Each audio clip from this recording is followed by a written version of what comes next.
Hey there, everyone, and welcome to Pour and Explore, a wine, food, and travel podcast. I'm your host, Nick Elliott, the wine guy.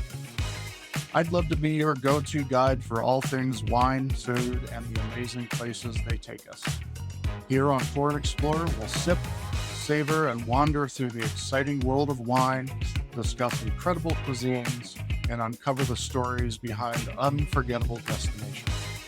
Each week, I'll bring you lively conversations with wine experts, chefs, travel pros, and fellow enthusiasts.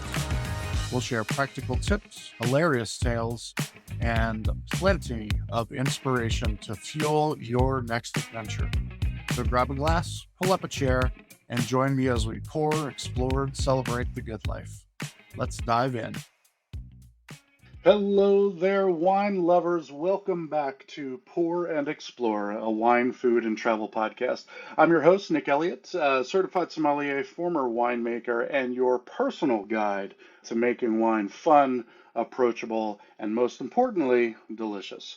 Today, we're diving into a category of wine that doesn't always get in the spotlight, but absolutely should. Today, we are talking about dessert wine. That is right, dessert wine. Now, I know that some of you might be thinking, aren't dessert wines just super sweet and heavy, overwhelming, just syrupy, and so on? Well, yes and no. The best dessert wines aren't just about sugar. They're about balance. They are about complexity. They're about versatility. And most importantly, they are absolutely scrumptious. Today, we're going to explore some of the more famous styles of dessert wine. Some you may have heard of, some you may not have heard of, but they are all absolutely worth a try. They are all absolutely worth seeking out and trying next time you're at a restaurant, going and buy a bottle at your favorite wine shop, and absolutely worth tasting 100%. So I definitely want to get into it right now. We're going to talk a little bit about Sauternes. We're going to talk a little bit about Eiswein. We're going to talk about some other dessert wines like Tokaji, Pedro Jimenez, and much, much more. So, my hope is by the end of this episode that you'll be able to know what makes dessert wines so special. Of course, how they're made, because I don't like talking about enjoying wine without knowing about how it's made. So, you're going to hear that from me. We're going to talk about some killer food pairings to go along with these dessert wines, and no, they are not all desserts to go along with your dessert wine, and some things, some pairings that you've probably never considered. So, with that being said, grab a glass, whether that be sweet or dry, and let's get started. So, what exactly is a dessert wine? Simply put, a dessert wine is any wine that has a higher level of residual sugar.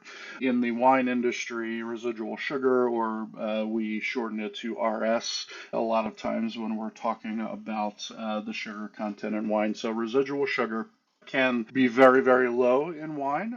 Most table wines that we enjoy out there are very, very dry, so have very, very little or no sugar content in them, all the way up to lots of sugar. And I'm not going to go into, the numbers and the amounts and so on, how I don't like to geek out on you too much. We're going to talk a little bit about that today. But here's the thing, great dessert wines aren't just about sugar. Again, we talked about balance. We talked about the complexity. So what we're looking for in addition to that sugar is a nice acidic balance that keeps the wine from being too overwhelming in one way or the other. Balance in wine is so important. Think about it on the opposite spectrum. If you got a glass of table wine that was just a huge acid bomb, and you put it in your mouth, and it was so tart, and it was so biting, and it was so astringent, you're probably not going to enjoy it. And I would say for the most part, depending on who you are, of course. The same would go for a dessert wine that is all sugar, all flab, and no brightness in there at all. The best dessert wines, they are a beautiful dance between sweetness and freshness. You're creating something that's rich, something that has layers to it, and something that is totally unforgettable. So let's start with one of the most famous dessert wines, and dare I say, one of the most luxurious dessert wines out there. And we are, of course, talking about Sauterne. Sauterne is, sorry, Spain. Sorry, Italy. Sorry, Canada.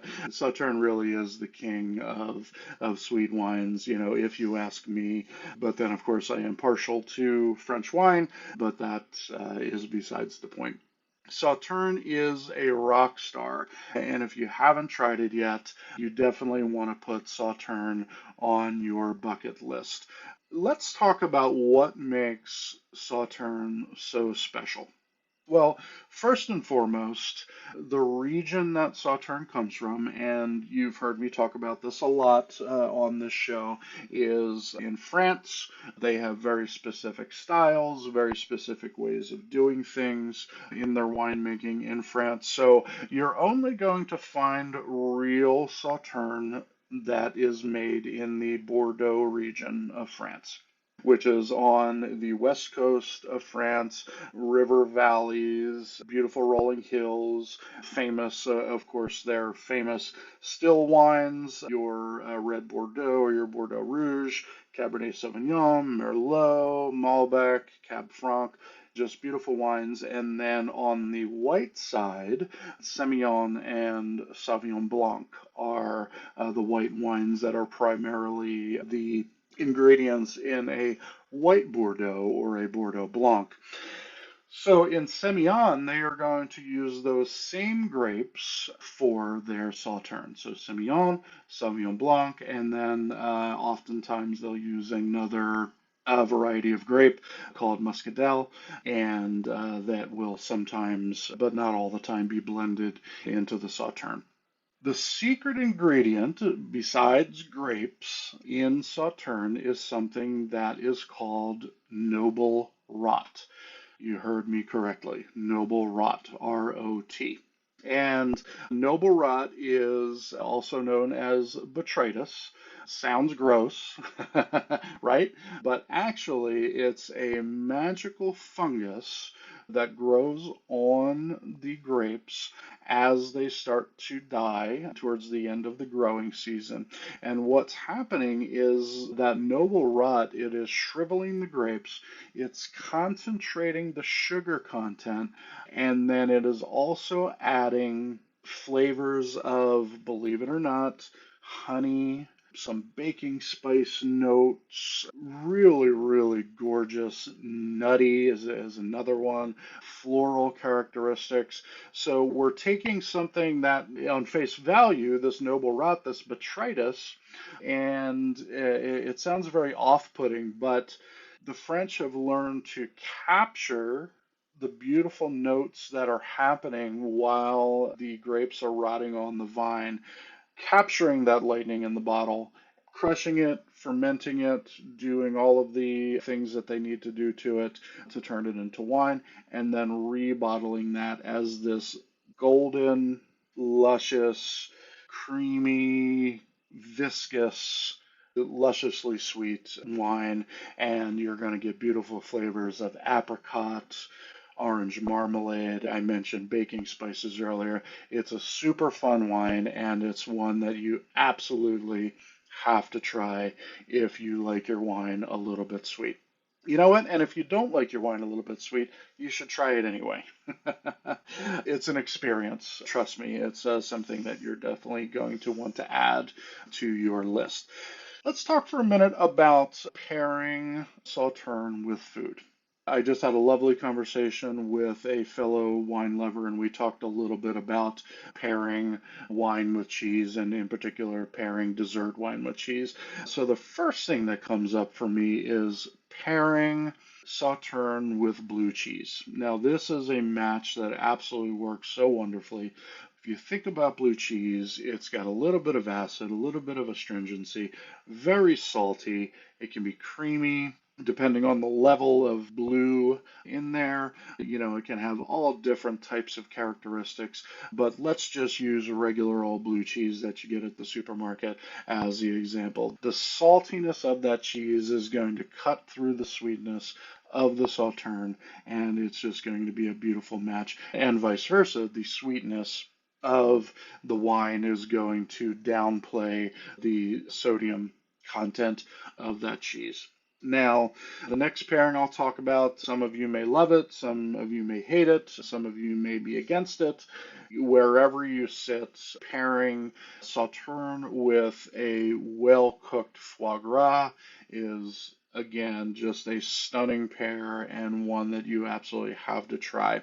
Foie gras, of course, being goose liver, it's rich, it's buttery, it's creamy, and when it's cooked well, you're going to have a little smokiness from the pan searing, and so on.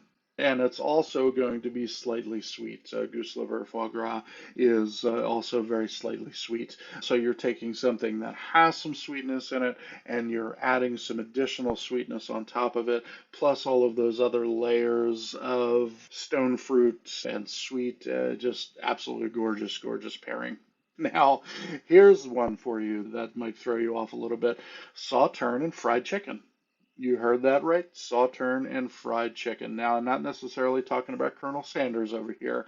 I would always prefer you to cook at home if you can, or go to a nice restaurant and, get yourself a good piece of fried chicken. And if they have Sauterne on the menu, it is absolutely worth a try. I should say, while we're on the subject of ordering dessert wine at a restaurant, oftentimes a pour of dessert wine, I would say 9 times out of 10, a pour of dessert wine, whether we're talking about Sauterne or Port or Madeira or Tokaji, is always going to be shorter. It's going to be a shorter pour, 3 to 4 ounces, maybe something along those lines. It's really something that's made to sip, to savor. If you're a bourbon drinker, just imagine having a really beautiful bourbon. You try it neat, you put a little bit in your glass, a couple of fingers in your glass, as we say, and just sip on it. Or if you enjoy tequila and añejo, that's another great example of just, taking little sips here and enjoying all of the complexity and the beauty of that wine. So, let's go back to what I was actually talking about here a second ago, and talking about fried chicken and Sauterne. Sweet, savory, salty. It is a chef's kiss, 100%. Now, you might be asking, hey, Nick, what are some of the more famous Sauternes out there? What can I go get my hands on? Well, the most famous Sauterne producer, I would say producer in the world, is a winery that's been around for hundreds and hundreds of years, going back, I believe, to the 12th century or something like that. It's called Chateau Yquem. That's Chateau d'Y, Quem, Chateau Yquem. But wines that you're buying from Chateau Yquem are also going to be typically half bottles, so 375 milliliters, and those bottles can go for hundreds, sometimes even thousands of dollars for just a small bottle of this wine. That's how sought after they are. That's how amazing they are. They do pull those prices. But don't worry, there are plenty of more affordable Sauternes out there on the list. Go get yourself a half bottle. You might be paying for a good Sauterne, you might be paying in the range of $50 to $75 for a half bottle. But it is an experience, and the wine guy is all about experiences. So please go out and try that. All right, let's move on to another wine that does not get enough attention, in my opinion, and we are talking about Eiswein. Eiswein is a dessert wine that is literally made from frozen grapes. That's why we call it Eiswein or Eiswein. as they call it in Germany, is made by allowing the grapes on the vine as we get deeper into the winter to naturally freeze on the wine. And what's going to happen during that process is the water inside the grape freezes, the sugars and the flavors will remain concentrated. So when these grapes are then pressed while they're still frozen, you get a juice that is going to be just incredibly rich and sweet and bursting with fruit flavors. Absolutely, absolutely wonderful. Again, another wine that's going to be very thick and viscous and just coat your palate when you're drinking it. It's really, really a lot of fun. Where is ice wine made, you might ask? Well, it's certainly not made in the north of Argentina. It's not going to be made in Spain. Where ice wine is made is places like Canada, for example. Canada, the northern United States, up by the Finger Lakes in New York. These are two places, Ontario specifically, in Canada, are very, very popular ice wine producing regions. Germany is where ice wine was invented hundreds of years ago, thousands of years ago, who knows? And ice wine is a tradition in Germany, and it's always going to be absolutely beautiful, not always sickeningly sweet. I probably shouldn't have used that word, overly sweet, but you're going to have a beautiful amount of sweetness. And then, of course, looking at Northern Europe, Austria is another place that you're going to find ice wines, really good ice wines being made. So what does it taste like? Well, ice wine, again, you're going to get some honey notes, stone fruit, again, specifically peaches. You might even get some tropical notes from the wine, maybe even some banana or pineapple, overripe pineapple. Really, really good. And flavors of caramel. As well coming, and that's all going to be wrapped up with some nice bright acidity. Again, just like Sauternes, ice wine is not a one-trick pony. It's got to have that beautiful balance between sweet and acid. It's rich, and I said earlier you're going to get this viscousness. It's going to be less so than Sauternes, but it's still going to be heavier than a still wine, if that makes sense. And the acidity is going to keep it nice and fresh. I highly recommend going out and trying some ice wine. They produce some really, really beautiful things. You're going to find some beautiful products. Again, Germany, Ontario, specifically in Canada, northern New York here in the States, producing some fun ice wines as well, and Austria. Go find yourself a bottle of ice wine. And again, much like Sauternes, they typically come in half bottles. You can find them in 750 milliliter bottles, but you're typically going to find them in half bottles. Talking about pairings, some fun things to do with ice wine, fruit tarts of all kinds, pear, peach, apple, of course, are going to be great. Cheesecake, a New York style cheesecake with that kind of salty, savory characteristic to it is going to go amazingly with ice wine. Spicy foods, I love pairing sweet and spicy. So when it comes to Thai or maybe an Indian curry dish, something off dry or even with a good amount of sweetness like an ice wine is going to be a lot of fun to try. And I probably should have said it at the beginning, ice wines are typically made from white grapes. So that's where this curveball comes in. Dark chocolate and ice wine is a fun little combination to try. And because the chocolate's not going to be, you're going to go with a high cacao percentage, 75 plus with your chocolate. And so it's not so sweet. Adding that with the sweetness and the beautiful fruit flavors of the wine is going to be a fantastic combination to go with your dark chocolate.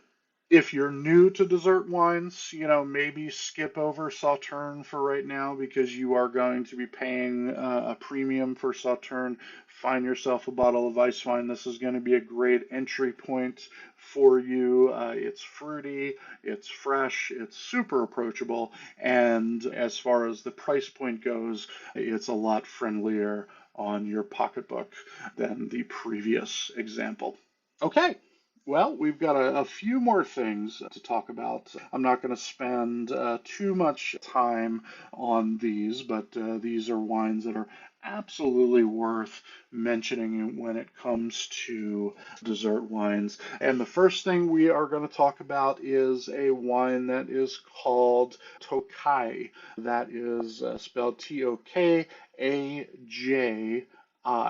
And Tokai hails from Hungary, the great country of Hungary in Europe, part of the European Union, and they call Tokai the wine of kings. And it's really this beautiful, layered flavor profile, very similar to Sauterne. Tokai is made from a white grape called Ferment. And ferment grapes produce a similar style to Sauterne, but you're going to get a lot more spice notes to it. And by spice, I mean, think nutmeg, cinnamon, that baking spices is more what I'm talking about here. And you're going to get more dried fruit flavor. So instead of a fresh apricot, for example, you're going to get more of those dried apricot flavor profiles. Heading from Hungary, we're going to move over to Spain now, and there is a beautiful wine, dessert wine called sherry. Sherry is made a lot of times from a grape called Pedro Jimenez, and in PX sherry from Spain, Pedro Jimenez is a red grape, and you're going to have a much more dark, syrupy, raisiny, caramel, molasses flavor profile. It's like there's some nuttiness there. It's almost like drinking liquid pecan pie, if you will. It's just a beautiful, beautiful thing, and I would highly, highly recommend getting your hands on some of that if that sounds good to you. Moving down to Italy, Vinsanto is a Tuscan dessert wine made from dried grapes. What they'll do is they'll actually dry the grapes out and then extracting what little water and juice is left in those grapes. And again, dried apricots, nuts, spice, these are all things that you're going to find in a beautiful Vinsanto coming from Italy, and really, really good stuff. And then a category that spans a lot of different spectrums, spans a lot of different regions around the world. Most regions around the world have the ability to, they don't always, but have the ability to create what are just called late harvest wines. And late harvest wines are essentially wine grapes that have been allowed to sit on the vine for an extended period of time. The water content goes down, the sugar content goes up through the roof, the acid content goes down, and again, the sugar content goes through the roof. So what you're doing is you're picking those grapes much later in the harvest season, and the sugar content is going to be much higher than they were a month before or 2 months before during the ripening process. And allowing those grapes to naturally sweeten on the vine is going to give you a nice higher sugar content in the finished wines. And you're going to find late harvest wines in both red and white varieties. Rieslings, of course, Gewürztraminers. Zinfandel is a popular late harvest grape here in California, especially. So something that you absolutely want to try if you like those sweeter wines. Now, each one of these wines does bring something unique to the table, and you would really be remiss if you don't go out and try them all. Everything past the Sauterne, you can find them at very reasonable prices at really good wine shops online as well. But, if you have a couple extra bucks to spend, go and get yourself a bottle of Sauternes. You will not be disappointed, I can promise you. Let's talk about how to enjoy a dessert wine like a pro here for a second. Coming from a somm, putting the you drink what you like thing aside for a second, as I do in most of my episodes. That's my motto: you drink what you like, when you like, how you like, and so on. But if you really want to do it right, if you really want to be a dessert wine boss, this is what you could do, not necessarily what you should do. First and foremost, serving temperature. Dessert wines do best when they are chilled. I am not talking about, being placed in a bucket of ice for hours. I'm talking about, 45 to 50 degrees. If you're using Celsius, that's 7 to 10 degrees Celsius. That is an ideal temperature contrast. Glassware, you can skip those tiny dessert wine glasses. A regular white wine glass will do just fine.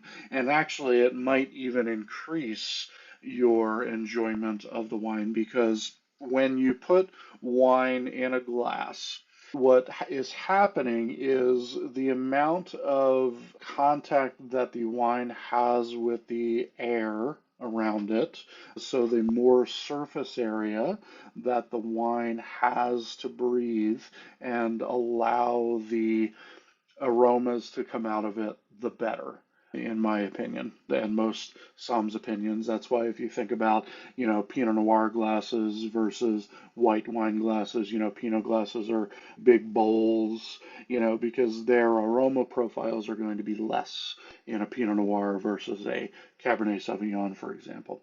And similar for dessert wines. Dessert wines are very fragrant, very over the top on the nose, those aromas of dried fruit or baking spices or bananas or whatever you're getting, from that wine is going to do better if you put it in a larger glass. So, of course, you can drink your dessert wine out of a smaller glass, but I would recommend trying it out of a larger glass. Pour size, I mentioned it earlier, pour size on dessert wines, because they are so rich and so concentrated, a little pour, 2, 3, 4, 5 ounces at most is going to be plenty for your dessert wine. So another pro tip for you there. And lastly is don't just save your dessert wine for dessert. Try pairing your sweet wine with something savory. Start with your Vincento and a little cheese, maybe a brie or, a nice lighter cheese. If you're going for that Pedro Jimenez, maybe something with a little more backbone to it, like we talked about, blue cheese would be another great option for that. Maybe a Manchego from Spain, a Spanish wine with a Spanish cheese would be, again, very, very good. So, with that being said, we're going to start wrapping things up here.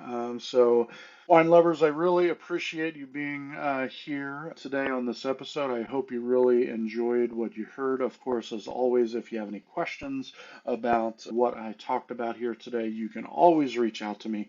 cheers@thewineguy.vin, V-I-N, is my email address. Check me out on social media. You're going to find this episode and many others available on, of course, YouTube. You'll find clips on TikTok, Instagram, Facebook.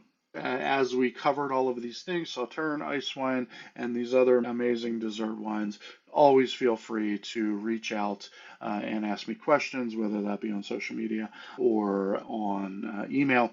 And please, if you like this episode, if you like what I'm doing here on Pour and Explore, please it's going to mean really a lot to me to do that. Please follow me as well. That's really, really going to help me out a lot. I would very, very much appreciate it. So I want to hear from you, is what I'm saying. If you have ever tried a dessert wine, which one is your favorite? Shoot me a message, tag me in your posts when you're out there and about enjoying a dessert wine. I am available on all of the big platforms, so please tag me, and I'd love to hear your questions. Again, subscribe, leave a review, and share it with a fellow wine lover. And of course, until next time, everybody, please remember to keep wondering and wandering. Cheers and have an awesome day. Thanks, everyone. Thank you so much for tuning into this episode of Pour and Explore. I'd love to hear your thoughts, your stories, and your questions, so you can drop me a line at cheers@thewineguy.vin. That's cheers@thewineguy.vin. Or let's connect on TikTok, Instagram, or Facebook. Grab those links on my website at thewineguy.vin. Until next time, let's keep wondering and wandering. Cheers, everyone.